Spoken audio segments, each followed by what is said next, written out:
Huruf ain, ingat huruf ain dia mesti mengalir ketika sukun.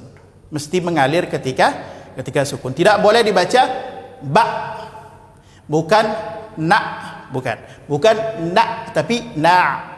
Ba.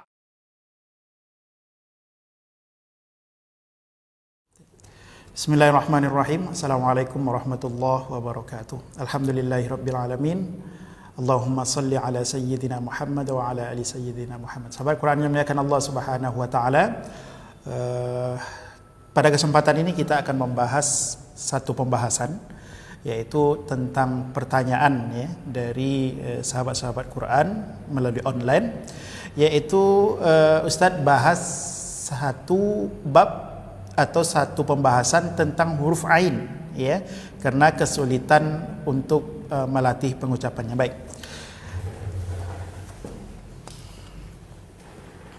Pembahasan huruf ain ya, kita bahas secara rinci sehingga mudah-mudahan membantu kawan-kawan dimanapun berada tentang bagaimana pengucapan huruf ain. Kita bahas dari awal berhubungan dari mana tempat keluar huruf tersebut, kemudian apa saja sifatnya, gitu.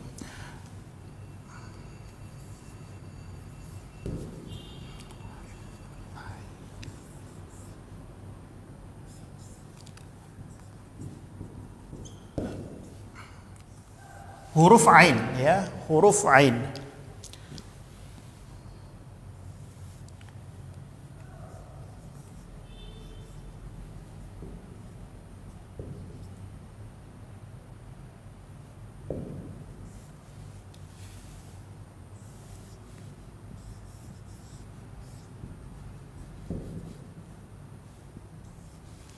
Baik, kita tinjau dulu dari segi makhraj.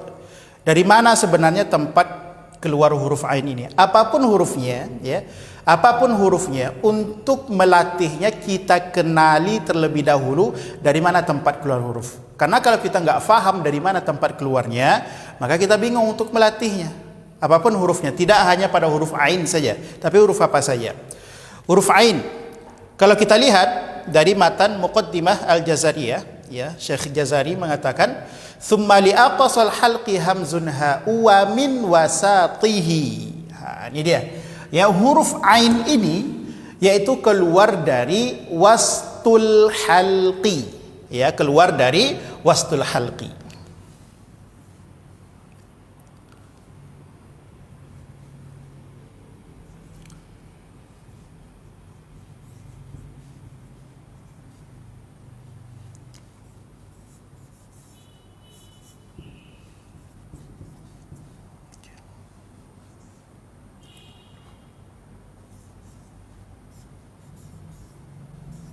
Oke. Jadi dari segi makharijul huruf, tempat keluar huruf ain ini yaitu terletak pada wastul halqi. Wastun artinya tengah, halqi artinya tenggorokan, tengah tenggorokan. Sebagaimana yang kita ketahui, tenggorokan itu terbagi pada 3 bahagian. Yang pertama pangkal, paling dalam. Yang kedua wastun, naik sedikit. Yang kedua adna, ujung tenggorokan. Dan huruf ain tergolong kepada wastul halqi. Apa saja hurufnya? Yaitu yang pertama huruf ha, dan yang kedua huruf ain. Ini yang pertama mesti kita fahami dari mana tempat keluarnya, sehingga kita bisa mengetahui atau kita bisa melatih bagaimana pengucapan huruf ain ini. Baik. Ini yang pertama ya, sekali lagi kita faham tempat keluarnya adalah tengah tenggorokan. Kemudian dari segi pengucapannya sekarang, ya, setelah kita tahu dari mana tempat keluar hurufnya, yaitu dari tengah tenggorokan, sekarang kita lihat pula sifatnya. Ya, apa saja sifat dari huruf ain ini? Ya, apa saja sifat dari huruf ain ini? Yang pertama, sebelum kita praktek ya, nanti kita di akhir akan praktek bagaimana pengucapan huruf ain ini. Yang pertama, antara hamas dan jahar. Antara hamas dan jahar, huruf ain ini adalah sifatnya jahar. Ma makna jahar? Jahar itu artinya adalah inhibasun nafasi. Inhibasun nafasi, tertahannya nafas. Ya, tertahan nafas.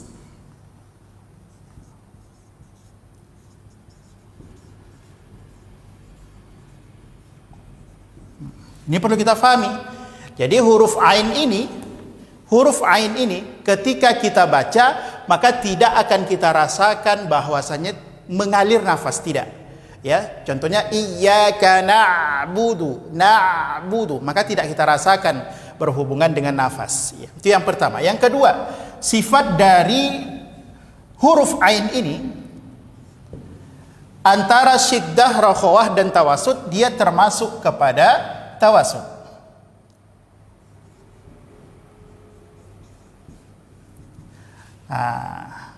Masuk kepada tawasud. Syiddah tertahan suara, sedangkan rakhawah mengalir secara sempurna suara. Sedangkan tawasud adalah pertengahannya.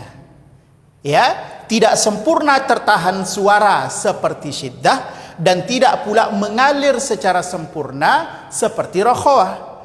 Maka mengalir sedikit huruf ain ini, tapi tidak sempurna mengalirnya seperti rakhawah. Makanya dalam membacanya la a'budu, tidak dibaca la a'budu, tidak dia terputus seperti syiddah, dan juga tidak dia seperti rakhawah sempurna mengalirnya, tidak dibaca la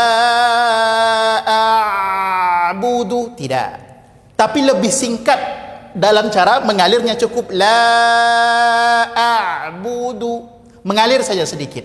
Dan ini dia tergolong kepada sifat yang namanya tawasud. Ini berhubungan dengan suara. Yang ketiga, sifat dari huruf ain ini namanya adalah istifal.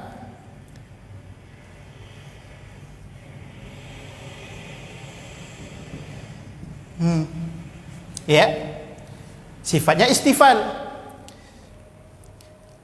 Lawan dari isti'la. Kalau isti'la dia terangkat pangkal lidah ke langit-langit atas, tebal bunyi hurufnya. Sedangkan huruf ain ini adalah huruf tipis. Maka hati-hati banyak kawan kita yang membaca rabbil a, tidak. Sedangkan huruf tipis, maka dibaca rabbil a. Posisi lidah dia terdampar saja di bawah, ya, tidak terangkat sedikit pun dari pangkal lidah. Maka dia bersifat istifal. Yang ketiga. Dan yang keempat, dia juga bersifat infitah. Ya, infitah lawan dari itbaq. Kalau itbaq dia ilsaqun juz'un kabir minal lisan, hampir dari semua lidah dia menempel ke langit-langit atas. Ya, semua, hampir seluruh lidah menempel ke langit-langit atas. Sedangkan huruf ain dia infitah, terdampar saja di lidah. Ya, tidak terjauh berbeda dengan istifal. Dia cukup. Ya, dan yang terakhir, yang kelima, ya. Yang kelima, sifat dari huruf ain ini antara idlaq dan ismat, dia termasuk kepada ismat.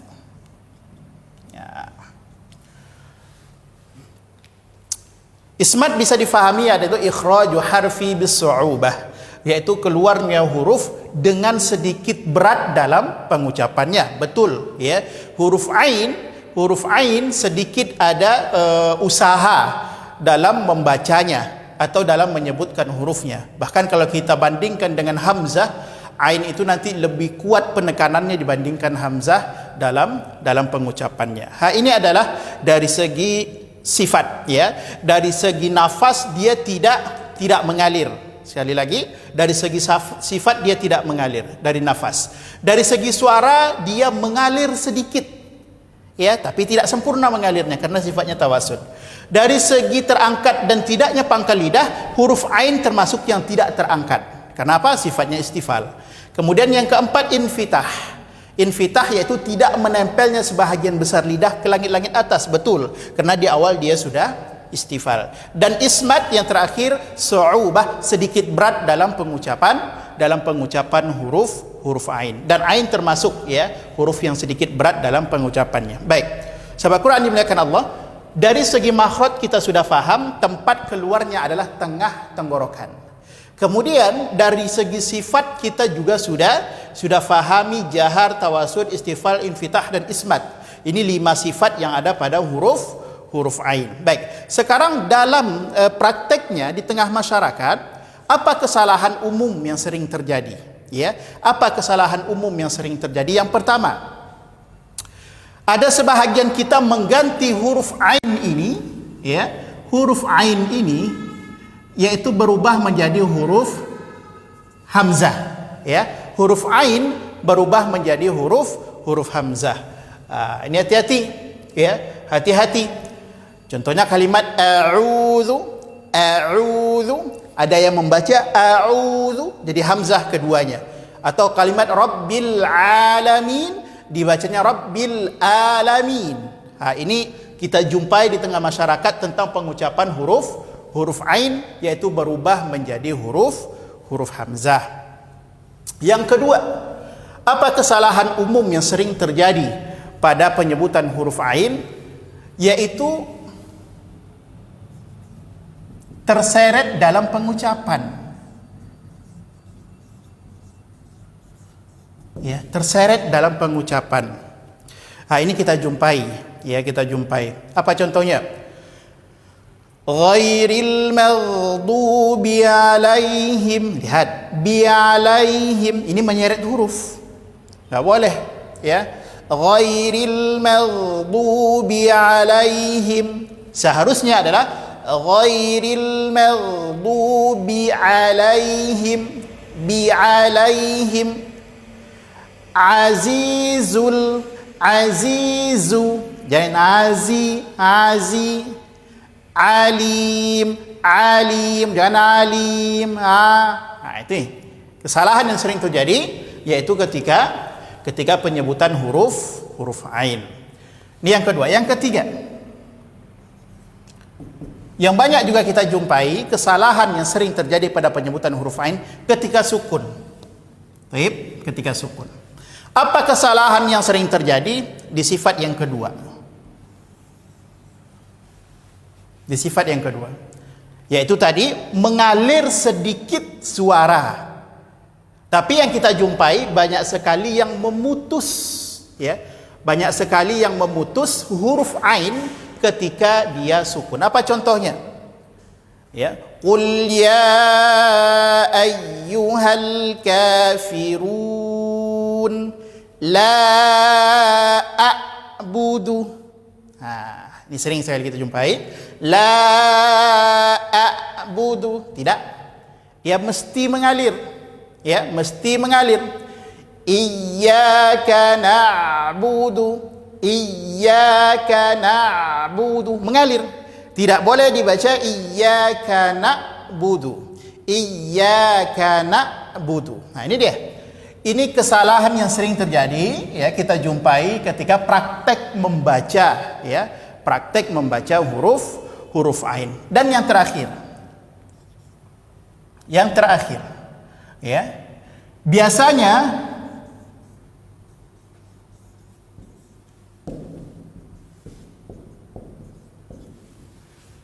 penyebutannya masuk ke khayshum. Ini kesalahan umum sekali terjadi, ya. Umum sekali terjadi, yaitu penyebutan huruf ain ini, yaitu masuk ke rongga hidung. Contohnya apa? La a'budu, a'budu. Jadi ini salah. Sedangkan kita fahami tadi, makhraj dari huruf ain ini adalah wastul halqi, yaitu terletak pada tengah tenggorokan. Maka murnikan keluarnya dari tenggorokan. Tapi kesalahan umum, iyyaka na'budu wa iyyaka nasta'in. Bukan ta'i, tapi ta'i. Iyyaka na'budu wa iyyaka nasta'in. Ini dia. Dan masuk ke khayshum ini adalah mayoritas kesalahan awal biasanya bagi kawan-kawan, ya, bagi kawan-kawan yang mungkin belum terbiasa atau melatih atau ikut kelas-kelas tahsin. Ya, ini kesalahan umum yang sering sekali terjadi dalam penyebutan huruf ain. Tapi kawan-kawan mungkin yang sudah terbiasa atau sudah melatih, faham makhrajnya, faham sifatnya, maka insya-Allah huruf ain ini tidak keluar lagi dari khaysum. Ini adalah kesalahan umum yang sering sekali terjadi dalam penyebutan huruf ain. Baik, sekarang kita praktek dalam menyebutkan huruf. Selagi kita sembari kita fahami makhraj, kemudian kita fahami sifat, dan kita fahami 4 kesalahan umum yang sering terjadi pada huruf ain ini. Baik. Surah Quran yang dimuliakan Allah. Yang pertama kita fahami huruf ain, makhrajnya adalah tengah tenggorokan. Ini rasakan di sini. Ya, rasakan di sini. Kemudian fahami kesalahan-kesalahannya. Huruf ain huruf tipis.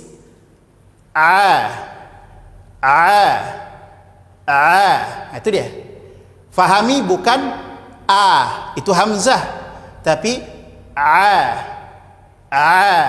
itu huruf ain. Kemudian baris kasrah, baris bawah. I. Baris depan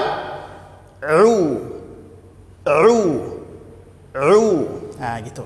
Ya.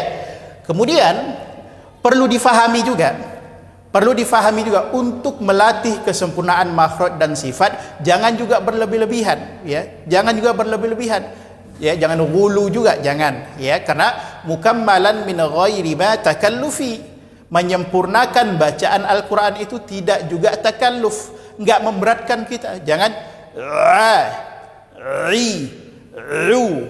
gitu ya. Karena saking semangat, makanya tadi sahabat Quran ada yang bertanya sampai sakit tenggorokan, Ustaz. Ya, mudah-mudahan usaha kita, kesungguh-sungguhan kita melatih huruf ini, insya Allah bernilai pahala. Ya, capek di bidang lain mungkin dia tidak menjadi nilai, tapi insya Allah capek lelah di Al-Quran ini menjadi nilai plus di sisi Allah Subhanahu Wa Taala. Insya Allah. Ya, huruf ain sekali lagi, tipis, rasakan, jangan ke hidung. Jangan jangan, tapi tenggorokan.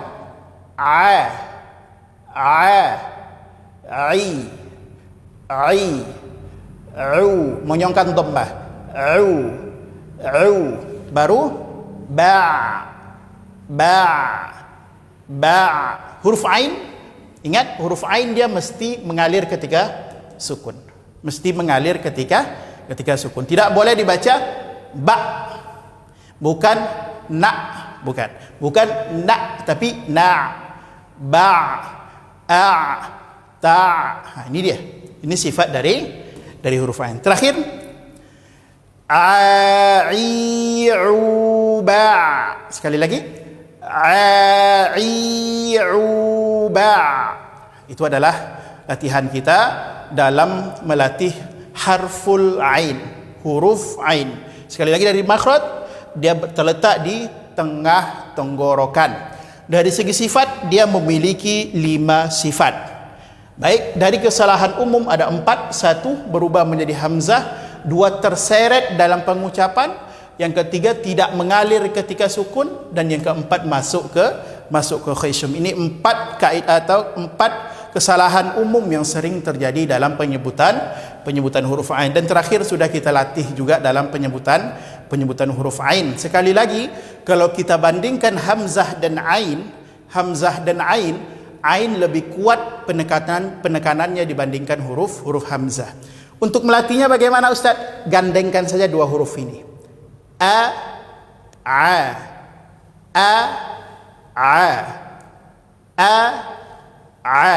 Nah, ini dia satu pembahasan khusus pada huruf ain. Alhamdulillahirabbil alamin.